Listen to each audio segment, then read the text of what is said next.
There is a press conference tomorrow at noon, or if you're watching it tomorrow, Wednesday, it is today at noon. And it is expected that the Astros are going to announce that Dusty Baker is your new manager, well, new old manager of the Houston Astros. And why would you not invite him back, especially after what he did with this 2022 team? And Bob Nightengale says that also James Click is going to be offered a 1-year deal.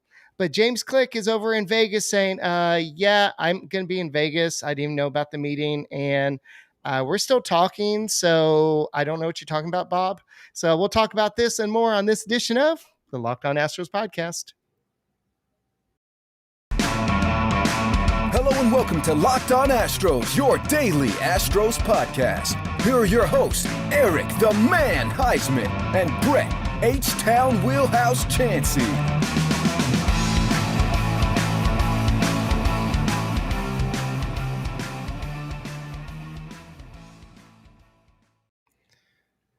We are Locked On Houston Astros, and we hope that you join us for a daily Locked On Astros podcast. My name is Eric Huysman. You can find me on Twitter at Eric Talk Stros. You find the show at Locked On Astros, your team every day. Brett, where can they find you at? They can find me at H-Town Wheelhouse on Twitter, Instagram, and TikTok. They can find me at Stros411 on Twitter, Instagram, and Facebook. Always positive. Positive. I love that we're world champions. Always Stros. All right, guys, thank you for making Locked On Astros podcast your first listen every day, whether it's on YouTube. Make sure you go ahead and keep on subscribing and get us to 6,000. Then from 6,000 subscribers, let's get to 10,000 and keep the train going, just like the Astros are doing. And make sure you make us your first listen on Apple, Odyssey, Spotify, wherever you make your listen to your podcast. Make the Locked On Astros podcast your first listen every day. So if you're listening to Mama Bear is saying that Mark Berman is saying that the press conference is most likely only about Dusty Baker. And then you have Papa Bear, who is Bob Nightengale, saying, oh, yeah, the Astros are going to announce that it's going to be Dusty Baker and James Click, both getting a deal for 2023. So I would go with the Mama Bear, who knows the Astros a little bit better, who has a little bit more connections. And I hate to say this, but how many times has Bob Nightengale been right? Yeah, exactly. Now, hold on. Let me get this right. You're calling Mark Berman Mama Bear. Did you run this by Mark Berman to see if he's okay with being Mama Bear? That's an interesting choice of words and an analogy that you use there. But you're right. Bob Nightengale, he does swing and miss a few times, but these guys are really at the behest of the people that give them information. Not that I've ever received anything earth shattering, but I've heard things that have come true, and I've heard things that were so far from the truth never happened. And so right now it's speculation. And I was talking to one friend before we came on the air, and we were talking about like what the heck is going on with James Click, like what could be holding this back, and who is it that they could possibly be looking at replacing him with if he's not coming back, because there's not a huge market out there. You and I are having a hard time finding free agents that'll really have a place to go, Eric. And we can get to that here in a second, but I think we focus on Dusty Baker. It is well documented on video that I, throughout the season, struggled with my love for Dusty and his bullpen moves or roster moves, but it all worked out in the end. And I'm always willing to eat crow at the end of the day. And if I'm wrong on something, I'm wrong on something. But something that I'm convinced of, Eric, with this clubhouse and with these players, is that Dusty Baker is the right guy to bring back. Why would you bring somebody else in, and who are you going to bring in? I mean, you're not going to bring a fired manager. You're not going to bring a manager that has been out of the game for a while. You're not going to pull someone like a Francona or someone like that to the ball club. And so why would you go elsewhere? And I know everybody says Espada. I just think they're dead set on not putting Espada in that managerial role because they let him interview with other teams, probably knowing that if Dusty won, that Dusty would be their guy, their go-to person. Joe Espada is the only other person I could see sitting in that managerial seat, Eric. So I really, this is what I wonder. If the Astros run it back and they win a second title back to back, does Dusty Baker sign another 1-year contract? Does Well, he? I Because always wanted to win one back to back to back. well, here's the deal, and I forget who tweeted this. It was an Astros fan, and you can tag us if you listen to the show because I would totally give you credit. They said, "Watch the Astros win 6 World Series in a row, and Dusty Baker and James Click do it all on 1-year contracts, back to back to back, like break a record, 6 straight 1-year contracts, and they win." I mean, it just it goes to show that as fans, as commentators, even as insiders, which we are not, like the Bob Nightingales, you never really know what's going on. And to me, it signals a lot that James Click is in Vegas, that he didn't know about the meeting, that he's not invited to the meeting, that it is about Baker. Because as of October 31st, James Click is not under contract with the Houston Astros. James Click technically didn't have to show up to the parade. Of course, he wasn't not going to show up to the parade, but he's not an employee or under contract with the Houston Astros. I just find it odd that there's so much ambiguity about him coming back. And the arguments I hear for not bringing him back don't make sense to me because, like someone said here, the bullpen is his. I mean, Montero trade, that was his puppy. And yes, Vasquez and Mancini came over, but Mancini contributed in the World Series, whether you like him or not. Christian Vasquez filled a spot here and there where Maldi needed to start. But this is what makes me wonder, and maybe this is for another show, Eric. If you knew that Maldonado had a broken hand for 3 months, why didn't Vasquez get more playing time? Well, because Dusty Baker really likes Maldonado, and Maldonado was able to play with it. It didn't really limit his catching and didn't really limit anything there. And I just think he felt the defensive ability of Maldonado was more important. And it goes back to old school Dusty Baker, and that could be some of the conflict between him and James Click, and the reason why they just don't feel like maybe they click together. But definitely, I do see there's a chance that James Click comes back, but for the sole reason of the fact that this team just won a World Series. James Click, yes, most of the people that were in place for this World Series were the product of Jeff Lunau. But if you go ahead and look at what Click did do, he did upgrade this bullpen. He did try to make some additions at the trade deadline. Dusty Baker didn't fully use those players. I know that Mancini didn't really do what he's supposed to do, but Dusty Baker has a 230 and 154 record as the manager of the Houston Astros. He took over during the hardest time where everybody was critiquing, criticizing the Astros. And they did that partially because of the reason why the fact that they knew that he's dealt with Barry Bonds before, the Barry Bonds steroid scandal, and he's dealt with this before. So you wanted somebody old school, and that's what you got.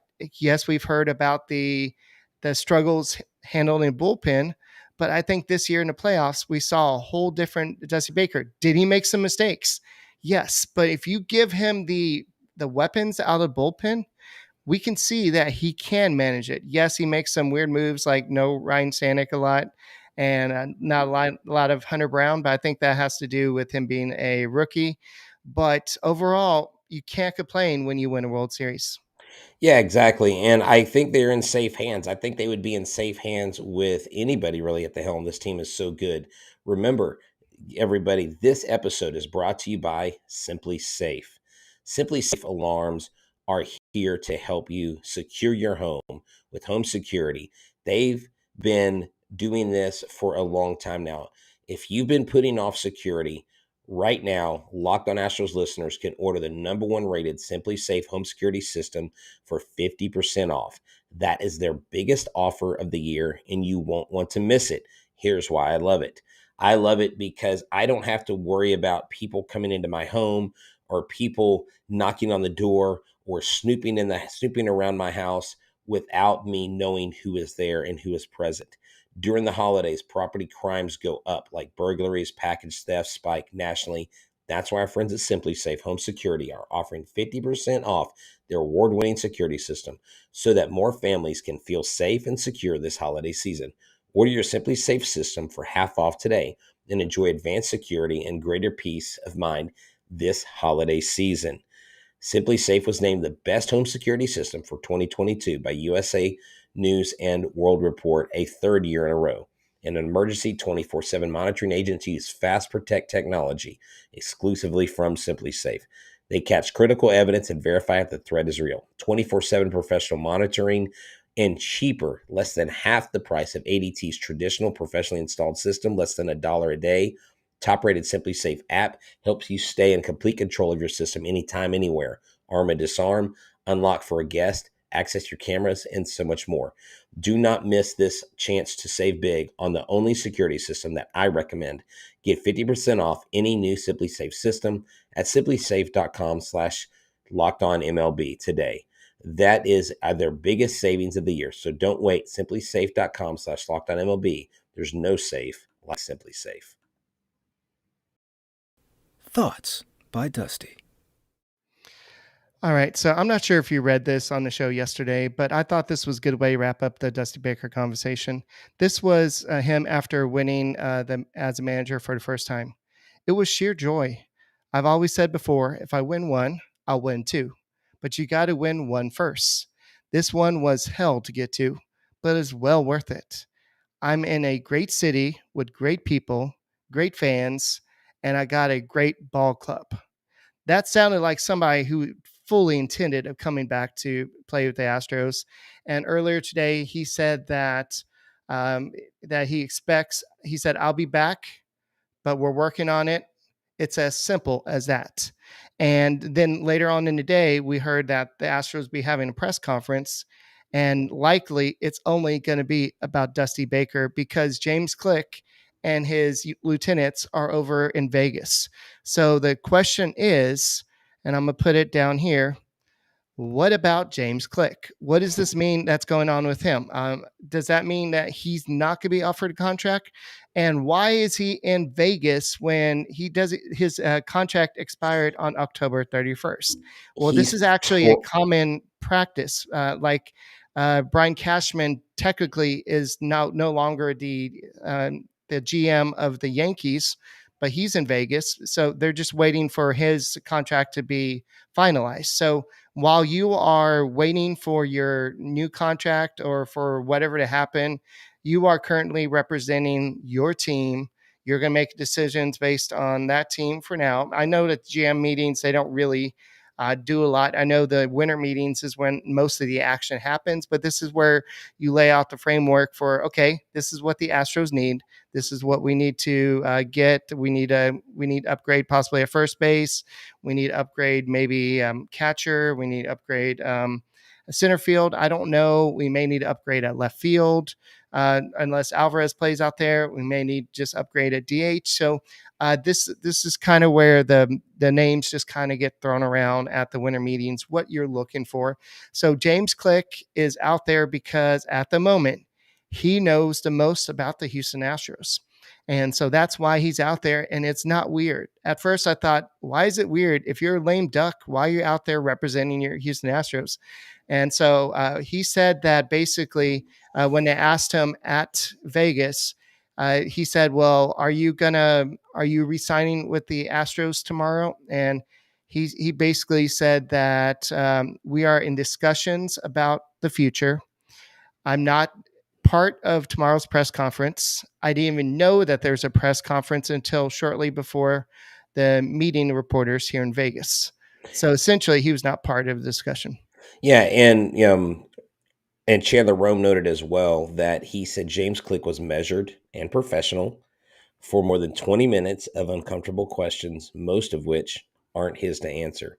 So basically what Chandler Rome is saying, he's painting a picture here saying that this isn't really a James Click quest. This is Jim Crane. Like, Jim Crane, what are you going to do? But if you want to look at this team and you want to see what, I mean, Jim Crane has had a hand in this team, Eric. Jim Crane has been the catalyst behind a lot of these decisions. And He is a successful version of Jerry Jones. Jerry Jones of the Dallas Cowboys loves to control everything and micromanage. That's why the Cowboys, sorry Cowboys fans, are always mediocre and 8-8 or just 1 or 2 steps away from the Super Bowl, because Jerry Jones can't keep his hands off of stuff. When Jimmy Johnson, let me give you some history. When Jimmy Johnson had reached his apex of popularity and won those Super Bowls with the Cowboys in the 90s, the reason why Jimmy Johnson got fired by Jerry Jones is because Jimmy Johnson was more popular than Jerry Jones. Jerry Jones had an ego problem. That's where someone like Jim Crane separates himself from the elite owners in all of sports, because he puts the right people in the right places, but he also has a baseball mind and can put people there without someone else making the decision for him. So James Click may want to go somewhere else where he has more control. I think Jim Crane has a ton of control, but Eric, I don't question his control of the ball club because of what he's built from the ground up, from the minor leagues to the coaching to the scouting, everything. Jim Crane has crafted and created an environment unlike any other. That's why the Astros are where they are. And yeah, we have some holes to fill, but coming back next year, a majority of our team is here. And whether Click is there or not, it's not going to make a difference of how many wins the Astros get. But you would like to know going into this who's going to be your GM. I just think that the only name that I think would come close is Sig Mejdal. I can't ever spit his name out right, but Sig Mejdal is the assistant GM for Baltimore, and he's a sabermetrics analyst for the Orioles, former NASA engineer, former Houston Astros employee. He's the only person I can think of that would come in and do anything. Stearns is not going to go away from Milwaukee because he's locked up for another year. So who else are you going to go get? It's either James Click or Sig, I think, at this point. Or is Jim Crane going to play GM? I think there's a bigger name out there we're not seeing, and so who knows what Who, though? Crane is thinking. I don't know. I can't picture. I can't put it pen to paper, but there may be somebody out there that they're kind of thinking, this would be a great fit for us, and they're looking for somebody that is willing to do a little bit more than Click did. But I think Click, for the restraints he had, I think he did a great job. I think that the Wilson Contreras trade, if they would have put that through, I think that would have helped them in the playoffs, especially at the DH spot. But they still won the World Series. Yes, the Trey Mancini trade did not help much. And now we can see if the Astros do bring him back, and if he wants to be brought back for $10 million, because his market value is $18 million. But if they had gotten Contreras, and Contreras had demand first for Yuli Gurriel or David Hensley or anybody else besides Trey Mancini, that play doesn't get made, and he totally Bill Buckners that ball and changes the series. Right. So Trey Mancini did put his mark on this World Series. He was not an impact bat in the playoffs, and he acknowledged that. I think, though, that Wilson Contreras coming into this clubhouse was a good read, not bringing him in and nixing that trade. Because what Dusty Baker said, Dusty Baker's all about clubhouse chemistry, and he understands the culture. And again, his pedigree, his past, what he's been through, having to field the careers of guys like Barry Bonds and the controversy there, having to deal with arms that they claimed he overthrew them in Chicago, people he didn't use enough or shut down early in Washington, to come to this point. I think he's learned every step of the way and become better. I think this version of Dusty is the version of Dusty that he's been trying to get to his entire life, which goes to show that when you get punched and if you get knocked down, it's not whether you get punched, it's what you do when you get knocked down. And he's gotten up every time. So James Click, he's just in a precarious situation, Eric. It's got to be unfamiliar because you got brought in because Major League Baseball, I believe, forced Jim Crane's hand to get rid of Lunau and Hinch. I think that was an MLB four-seed move. I don't think Crane would have done that had someone not told him, you need to get rid of these guys. It will look good for your club. But Lunau has been talking a lot lately. He showed up in Adam Clanton's video. He's interacting with Yankees fans who want him in New York. I mean, what is Lunau going to find his way back into baseball? He may, and it would be totally. I don't give a what if the Astros re-sign him, but I don't see them doing it. I think that would send the wrong message if you Oh, do no, that. I don't But think they would. I'm just yeah, saying back in baseball in general. But yeah. hey, I don't want to get us off topic because we got to talk about this. What Hey, about one first? one thing. Oh, good. What's your prediction? Does Click come back? Yes or no? Real quick. Um, I, I, I do think Click comes back because I don't know who else you're going to go to. I just think there's a lack of resources out there, unless you're going to go with like a Jim Bowden, which would be a terrible move. But I'm just saying, like, there's literally no one out there, unless you get some NHL GM that wants to come to baseball, which would make no sense. But yeah, I think Click comes back. I think he comes back maybe on another 1 year contract. I think it's a 50-50 chance, actually, at this point that it happens. So we'll see. We'll see who's right. And I wasn't saying that the Contreras trade would have been the one and only trade. I think that they would still got Mancini and Contreras. But let's not Okay. go back to ifs, buts, and thens or whatever. But let's go and talk about the situation we have in front of us. Yuli Gurriel is a free agent, and I know this has happened before, and he signed very team friendly deal. His last contract was what, $8 million. I think he signed a 2-year deal for 16 million, and he did that because he liked playing with the Houston Astros. His market value, according to Sports Track, is about 15 million. So the Astros, especially after him struggling all regular season, would they really give him his full market value, or would they ask for another team friendly discount? Or would he decide to retire? But you saw what the type of player he could be in the playoffs. Now, Anthony Rizzo, he decided to sign with the Yankees. Oh, this is the best team that I can go to win a World Series. But you saw them kind of fall apart in the playoffs, and you might see a mass exodus from the Yankees. Judge may leave. Rizzo's already said he's going to leave. So he declined a $16 million option for a player option to stay with the Yankees. So this is something that a lot of people have brought up on Twitter. I've even seen Yankees fans say, well, the Astros can have him. He has a bad back. His defense, his offense is not great. I'm like, man, he won't be great without that short porch. And I'm like thinking, well, he had 32 home runs. I mean, Minute Maid Park is pretty much similar to Yankee Stadium in a way. yeah. Anthony Rizzo's bat, a power left-handed bat, 32 home runs, 75 RBIs, 240, 250 hitter. Sign me up. I'll take it. You know what? Heck, if his back is bad, platoon him with Yuli. Pay Yuli. I'm sorry, Yuli took 8 million. He's not getting 15 million. A year older, he's not getting double what he made last year, especially after the regular season he had. Yes, he did great in the playoffs, and he was phenomenal in the playoffs. And without Yuli's bat, the Astros maybe don't win some of those games.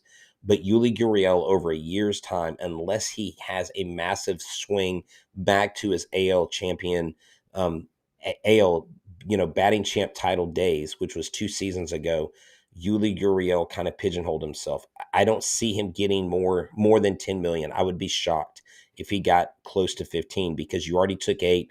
You're a year older, and some people joke maybe he's really 58.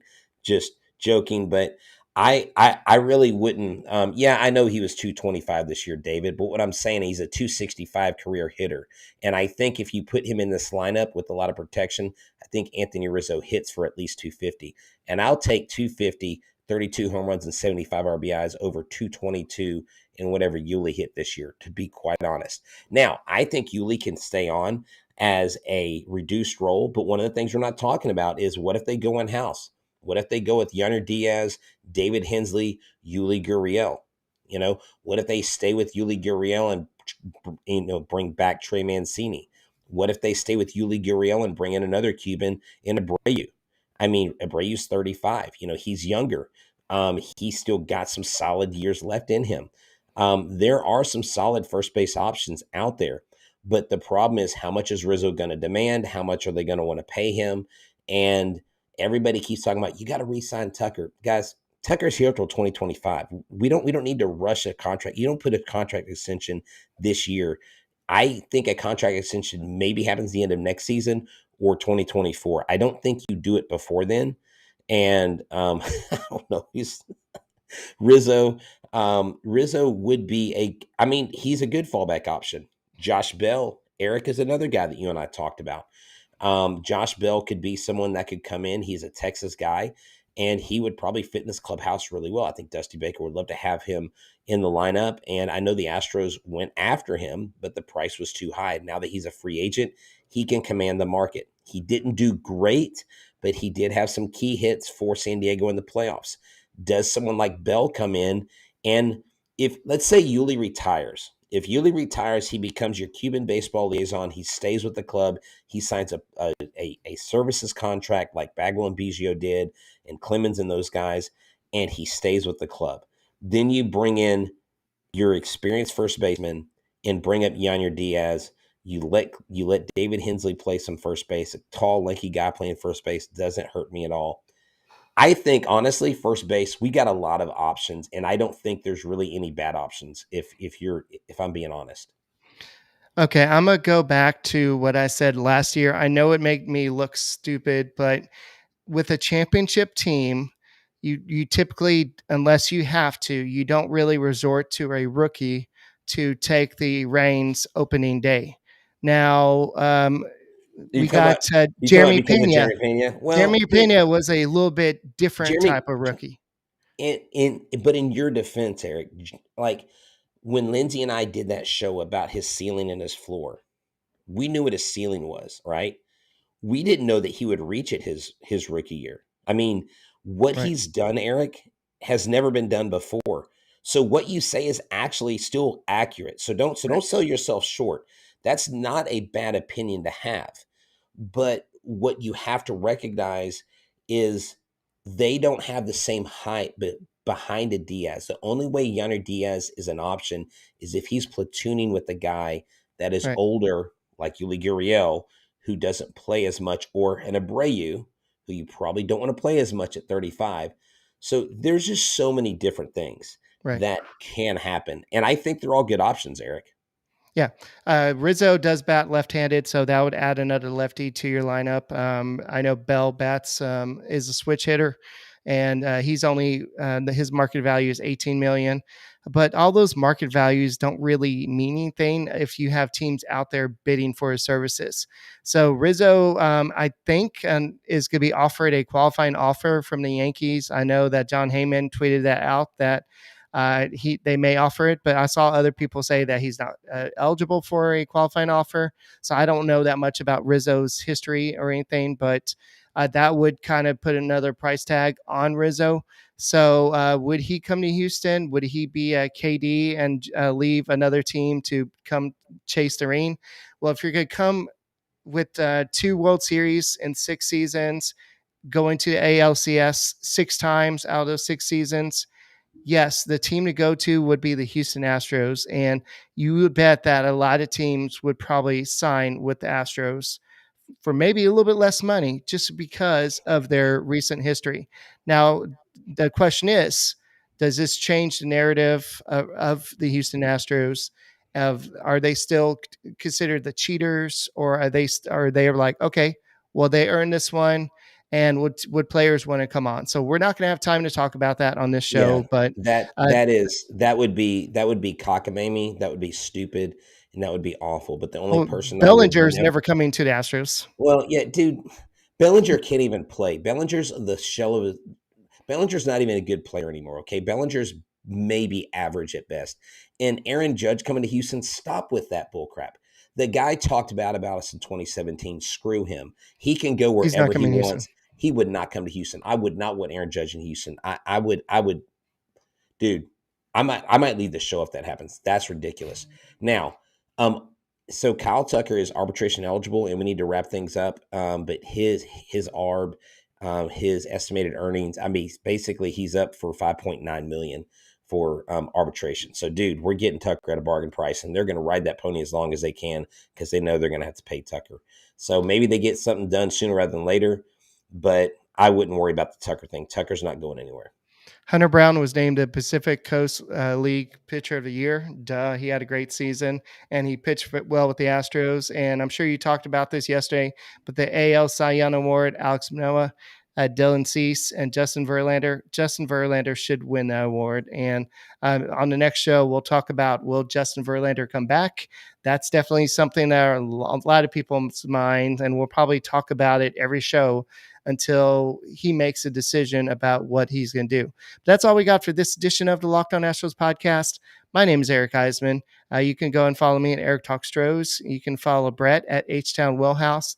And we are the Locked On Astros podcast. Make sure you follow us all year round, all off season long. We're going to be talking about all the trades, all the rumors, everything. So just because the World Series is over doesn't mean Locked On Astros is over. So go subscribe to us on YouTube, and we'll check you out tomorrow. Go Stros.